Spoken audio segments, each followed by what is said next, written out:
आप सबों को मेरा नमस्कार। भारत की राज्य व्यवस्था की कड़ी में आज हम आपके बीच में हैं।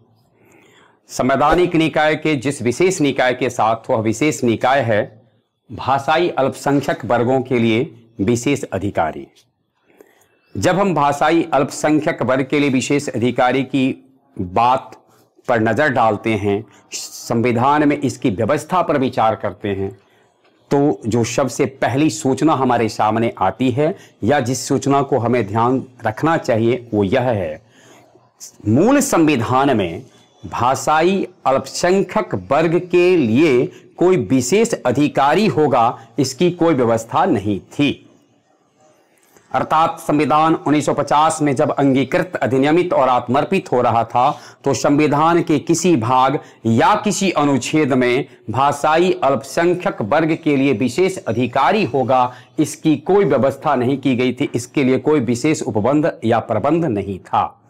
परंतु आजादी के बाद हुए भाषाई आंदोलनों ने भाषाई मांग के आधार पर, भाषा के आधार पर राज्यों के पुनर्गठन के लिए जो आंदोलन शुरू हुआ, इसी आंदोलन ने एक जमीन तैयार की जिससे कि संसद इस विषय पर विचार करने लगा कि भाषाई अल्पसंख्यक वर्गों के लिए विशेष अधिकारी की बात हो।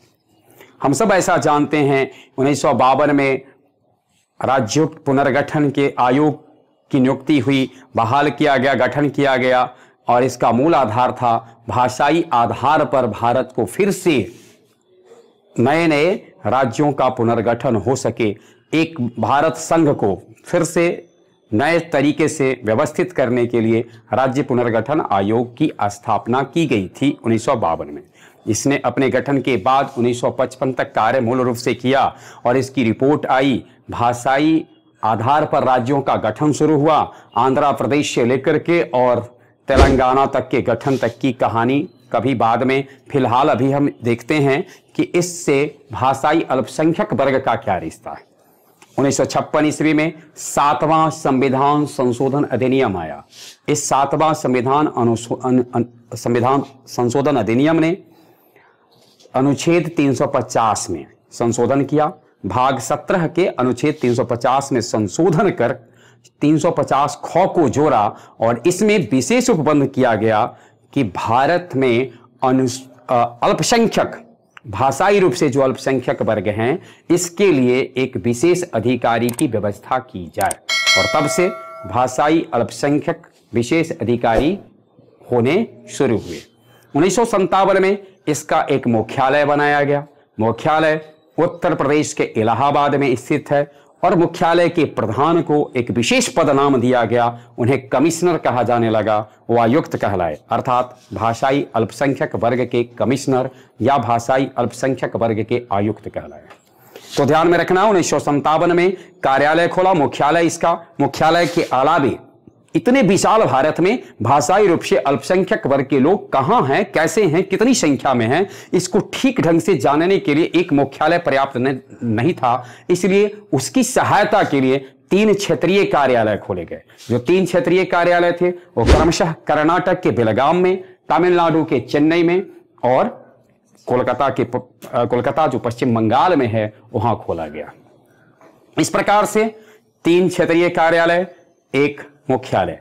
मुख्यालय के प्रमुख कमिश्नर कहलाए, क्षेत्रीय कार्यालय के प्रमुख उप कमिश्नर कहलाए, उप आयुक्त कहलाए।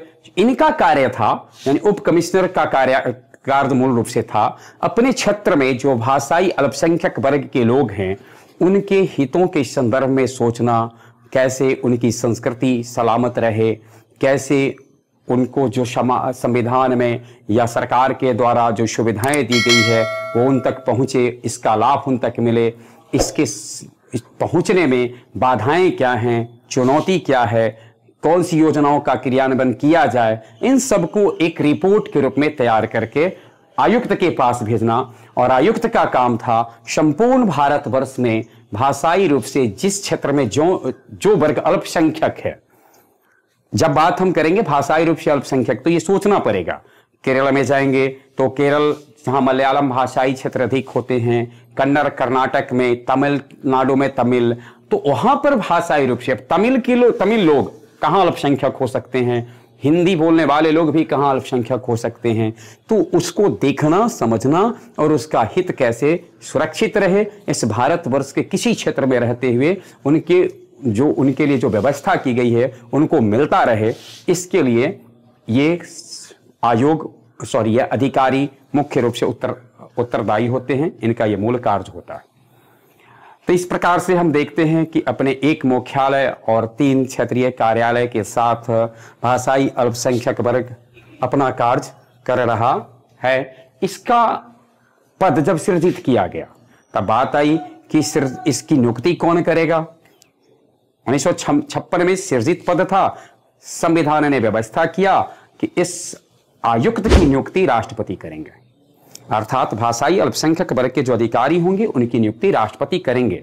परंतु संविधान ने उनकी योग्यता, उनके कार्यकाल और उनकी सेवा शर्त तथा उनको वेतन क्या मिलेंगे, भत्ता क्या मिलेंगे, सुविधाएं क्या होगी, इसके संदर्भ में कोई व्याख्या, कोई भी विचार प्रस्तुत नहीं किया और छोड़ दिया संसद पर कि अपने अनुसार संसद समय समय पर भाषाई अल्पसंख्यक वर्ग के अधिकारी और उससे जुड़े कर्मचारी, इनके लिए किस प्रकार की सेवा शर्तें होगी, किस तरीके की सुविधाएं होंगी, इनको संसद तय करेगी।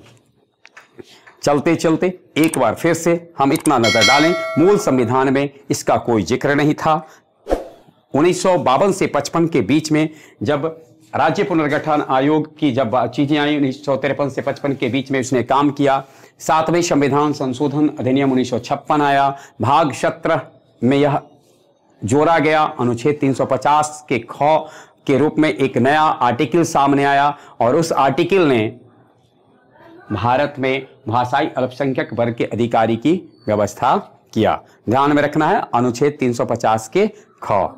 1957 में इसका एक मुख्यालय बनाया गया। इसका मुख्यालय उत्तर प्रदेश के इलाहाबाद में स्थित है। इसके अलावा इसके 3 क्षेत्रीय कार्यालय हैं। ये क्षेत्रीय कार्यालय कर्नाटक के बेलगाम में है, तमिलनाडु के चेन्नई में है और पश्चिम बंगाल के कोलकाता में है।